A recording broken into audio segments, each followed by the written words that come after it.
VK Mishra present. हमारे channel पर बने रहने के लिए हमारे चैनल को लाल बटन दबा करके सब्सक्राइब करें और साथ में बेल आइकन घंटी दबाएं। जय श्री राधे कृष्ण। आप सभी का हमारे YouTube चैनल पे बहुत बहुत स्वागत है। आइए आज सुनते हैं श्रावण मास के तीसरे मंगलवार मंगला गौरी व्रत की कथा।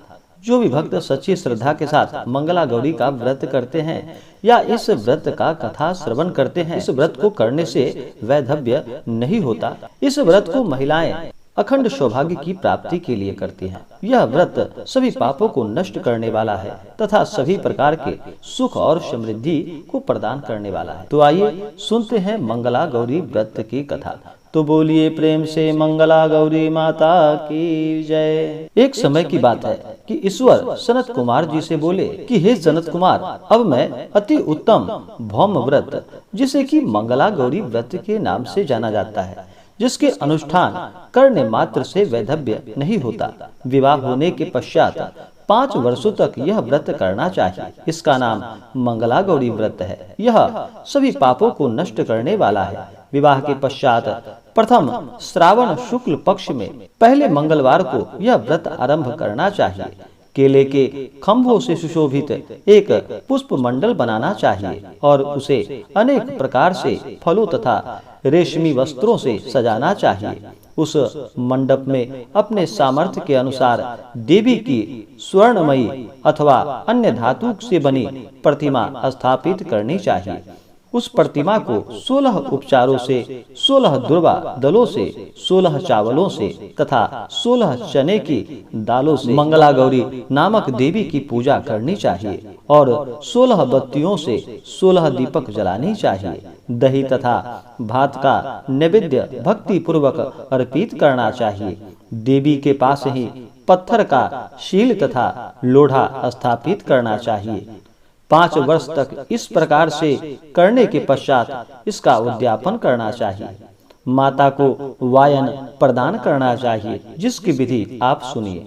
अपने सामर्थ्य के अनुसार एक पल प्रमाण स्वर्ण की अथवा उसके आधे प्रमाण की अथवा उसके भी आधे प्रमाण की मंगला गौरी की प्रतिमा निर्मित करानी चाहिए। अपनी शक्ति के अनुसार स्वर्ण आदि के बने तंडुल पूरित पात्र पर वस्त्र तथा रमणीय कंचु की ओढ़नी रखकर उन दोनों के ऊपर देवी की प्रतिमा स्थापित करनी चाहिए। 5 में चांदी से निर्मित शील तथा लोढ़ा रखकर माता को वायन प्रदान करना चाहिए। इसके बाद 16 सुवासिनियों को प्रयत्न पूर्वक भोजन कराना चाहिए। हे विप्र, इस विधि से व्रत करने पर 7 जन्मों तक सौभाग्य बना रहता है और पुत्र आदि का साथ संपदा विद्यमान रहता है। सनत कुमार बोले कि सर्वप्रथम इस व्रत को किसने किया था और किसको इसका फल प्राप्त हुआ? हे शंभु, जिस तरह से मुझे इसके प्रति निष्ठा हो जाए, कृपा करके वैसा ही बताइए। ईश्वर बोले कि हे सनत कुमार, पूर्व काल में कुरु देश में श्रुतकृति नामक एक विद्वान कृतिशाली, शत्रुओं का नाश करने वाला, 64 कलाओं का ज्ञाता तथा धनुर्विद्या में कुशल राजा हुआ था। पुत्र के अतिरिक्त अन्य सभी शुभ चीज उस राजा के पास थी। अतः वह राजा संतान के विषय में अत्यंत चिंतित हुआ और जब ध्यान पूर्वक देवी की आराधना करने लगा, तब उसकी कठोर तपस्या से देवी प्रसन्न हुई और उससे यह वचन बोली कि हे सुव्रत, वर मांगो। श्रुतकृति बोला कि हे देवी, यदि आप मुझ पर प्रसन्न हैं तो मुझे सुंदर पुत्र प्रदान कीजिए। हे देवी, आपकी कृपा से अन्य किसी भी वस्तु का अभाव नहीं है। उसका यह वचन सुनकर पवित्र मुस्कान वाली देवी ने कहा कि हे राजा, तुमने अत्यंत दुर्लभ वर मांगा है, फिर भी कृपावश मैं तुम्हें अवश्य दूंगी। किंतु हे राजेंद्र, सुनिए, यदि परम गुणी पुत्र चाहते हो तो वह केवल 16 वर्ष तक ही जीवित रहेगा और यदि रूप तथा विद्या से विहीन पुत्र चाहते हो तो वह दीर्घायु होगा। देवी का यह वचन सुनकर राजा चिंतित हो उठा और पुनः अपनी पत्नी से परामर्श कर उसने गुणवान तथा सभी शुभ लक्षणों से संपन्न 16 वर्ष की आयु वाला पुत्र मांगा। तब देवी ने भक्ति संपन्न राजा से कहा कि हे नृपनंदन, मेरे मंदिर के द्वार पर आम का वृक्ष है, उसका एक फल लाकर मेरी आज्ञा से अपनी भार्या को उसे भक्षण करने हेतु प्रदान करो, जिससे वह शीघ्र ही गर्भ धारण करेगी, इसमें कोई संदेह नहीं है। प्रसन्न होकर राजा ने वैसा ही किया और उसकी पत्नी ने गर्भ धारण कर लिया। 10वें महीने में उसने देवतुल्य सुंदर पुत्र को जन्म दिया।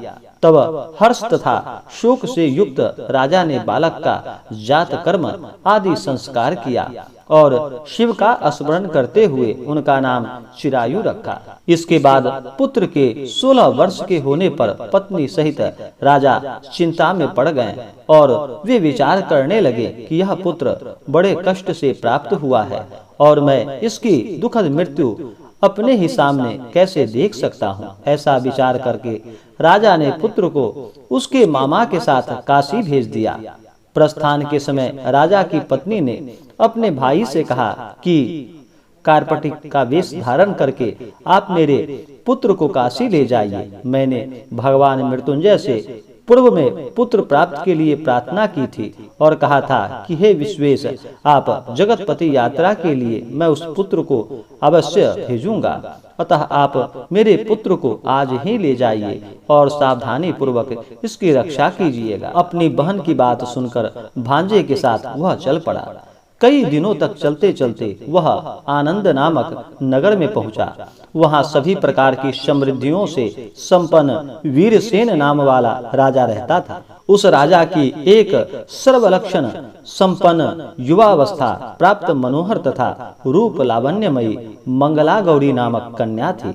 सभी उपमानों को तुच्छ करके सौंदर्य अभिवृद्धि को प्राप्त वह कन्या किसी समय सखियों के साथ नगर के उपवन में क्रीड़ा करने लगी। उसी समय वह चिरायु तथा उसका मामा वे दोनों भी वहां आ पहुंचे और उन कन्याओं को देखने की लालसा से वहीं विश्राम करने लगे।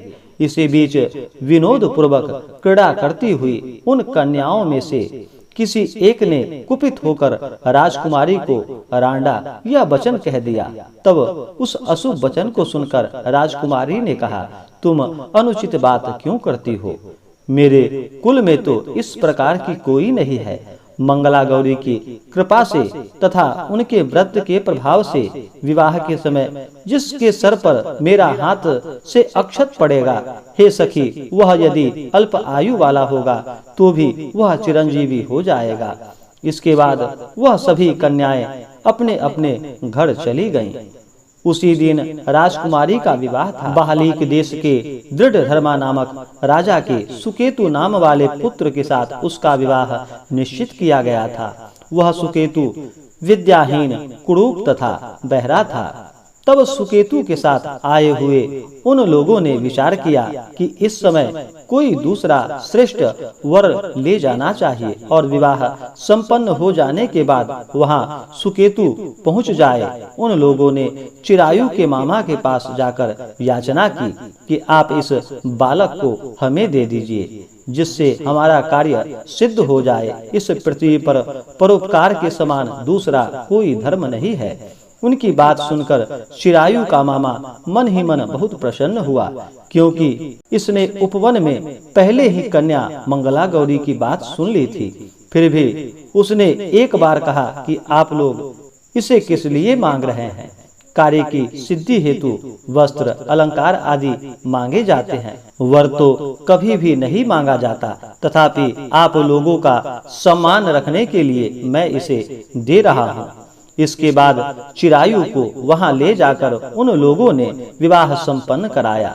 सप्तपदी आदि के हो जाने पर रात्रि में शिव पार्वती की प्रतिमा के समक्ष उस चिरायु ने हर्ष युक्त होकर मंगला गौरी के साथ शयन किया। उसी दिन चिरायु के 16 वर्ष पूर्ण हो चुके थे और अर्धरात्रि में साक्षात वहां काल सर्प रूप में वहां आ गया। इसी बीच संयोगवश राजकुमारी जाग गई। उसने उस महासर्प को वहां देखा और वह भय से व्याकुल होकर कांपने लगी। तभी उस कन्या ने धैर्य धारण कर 16 उपचारों से सर्प की पूजा की और पीने के लिए उसे दूध दिया। उसने दीनता भरी वाणी में उस सर्प की प्रार्थना तथा स्तुति की। मंगला गौरी प्रार्थना करने लगी कि मैं उत्तम व्रत को करूंगी जिससे मेरे पति जीवित रहें। ये जिस तरह से चिरकाल तक जीवित रहें आप वैसा कीजिए। इतने में सर्प वहां स्थित एक कमंडलू में प्रवेश कर गया और उस मंगला गौरी ने अपनी कंचुकी से उस कमंडल का मुंह बांध दिया। इसी बीच उसका पति अंगड़ाई लेकर जागा और अपनी पत्नी से बोला कि हे प्रिय, मुझे भूख लगी है।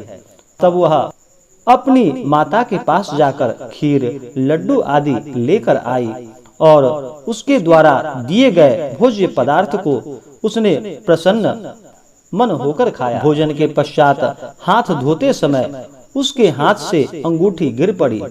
तांबूल खाकर वह पुनः सो गया। इसके बाद मंगला गौरी कमंडलू को फेंकने के लिए जाने लगी। विधि की कैसी गति है कि उस कमंडलू में से बाहर की ओर जगमग करती हुई हार कांति को देखकर वह आश्चर्यचकित हो गई।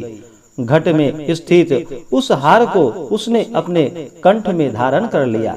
इसके बाद कुछ रात शेष रहते ही चिरायु का मामा आकर चिरायु को ले गया। इसके बाद वर पक्ष के लोग सुकेतु को वहां ले आए। उसे देख मंगला गौरी ने कहा कि यह मेरा पति नहीं है। तब उन सभी ने उससे कहा कि हे शुभे, तुम यह क्या बोल रही हो?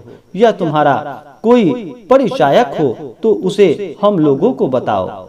मंगला गौरी बोली, जिसने रात्रि में 9 रत्नों से बनी अंगूठी दी है, उसकी उंगली में इसे डालकर परिचायक निशानी देख ले। मेरे पति ने रात्रि में मुझे जो हार दिया था उसके रत्नों का समुदाय कैसा है, इस बात को यह बताएं। यह तो कोई अन्य ही है। इसके अतिरिक्त रात्रि में आम सींचते समय उनका पैर कुमकुम से लिप्त हो गया था। वह मेरी जांघ पर अब भी विद्यमान है। उसे आप लोग शीघ्र देख लें। साथ ही रात में परस्पर भाषण तथा भोजन आदि जो कुछ किया गया था उसे भी यह बता दे, तब यह निश्चय ही मेरा पति होगा, मैं मान लूंगी। इस प्रकार उसका वचन सुनकर सभी ठीक है कहने लगे, किंतु जब एक भी बात न मिली तब सभी ने सुकेतु को उसका पति होने से निषिद्ध कर दिया और वर पक्ष वाले जिस तरह से आए थे उसी तरह से वहां से चले गए। उसके बाद अपने वंश को बढ़ाने वाले महान यश से संपन्न तथा परम मनस्वी मंगला गौरी के पिता ने अन्न पान आदि का सत्र चलाया। उन्होंने वर पक्ष का वृतांत कानों कानों सुन लिया कि स्वरूप से कुरूप होने के कारण लोगों के द्वारा किसी अन्य को वर के रूप में आदर पूर्वक लाया था। तब उन्होंने अपनी कन्या को पर्दे के भीतर बिठा दिया। उसके बाद 1 वर्ष बीतने पर यात्रा करके चिरायु अपने मामा के साथ यह देखने आया कि विवाह के बाद वहाँ क्या हुआ था। तब उसे गवाक्ष के भीतर से देखकर वह मंगला गौरी अत्यंत प्रसन्न हुई और माता पिता से बोली कि यही मेरे पति हैं और ये देखिए आ गए हैं। राजा ने अपने कुटुंबियों को बुलाकर पूर्व में कहे गए सभी परिचायकों को निशानी को देखकर मंद मुस्कान वाली अपनी कन्या चिरायु को सौंप दी।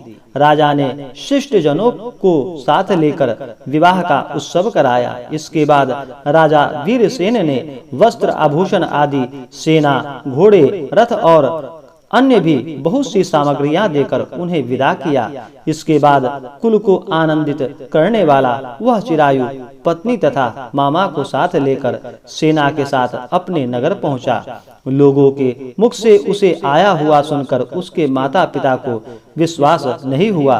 उन्होंने सोचा कि प्रारब्ध अन्यथा कैसा हो सकता है। इतने में वह अपने माता पिता के पास आ गया और स्नेह से परिपूर्ण वह चिरायु भक्ति पूर्वक उनके चरणों में गिर पड़ा।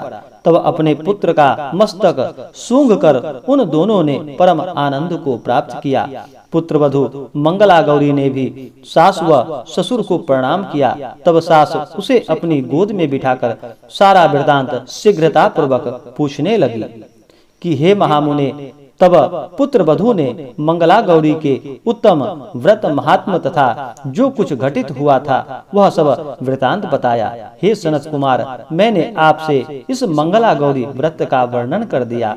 जो कोई भी इस व्रत को करता है या इसका कथा श्रवण करता है या इस कथा को कहता है, उसके सभी मनोरथ पूर्ण हो जाते हैं, इसमें कोई संदेह नहीं है। सूति जी बोले कि हे ऋषियों, इस प्रकार भगवान शिव जी ने सनत कुमार को यह मंगला गौरी व्रत बताया और उन्होंने सभी कार्यों को पूर्ण करने वाले इस व्रत को सुनकर महान आनंद को प्राप्त किया। तो बोलिए प्रेम से मंगला गौरी माता की जय। तो आशा करता हूँ कि यह जानकारी आपको अच्छा लगा हो। ऐसे ही ज्ञानवर्धक जानकारियाँ प्राप्त करने के लिए हमारे इस चैनल को लाल बटन दबा करके सब्सक्राइब करें, साथ में बेल आइकन घंटी दबाएं ताकि मेरे वीडियो का नोटिफिकेशन आपके पास सबसे पहले पहुंचे। वीडियो को लाइक और अपने मित्रों तथा दोस्तों के साथ शेयर करें। सुखी रहें और स्वस्थ रहें। जय श्री राधे कृष्ण। धन्यवाद।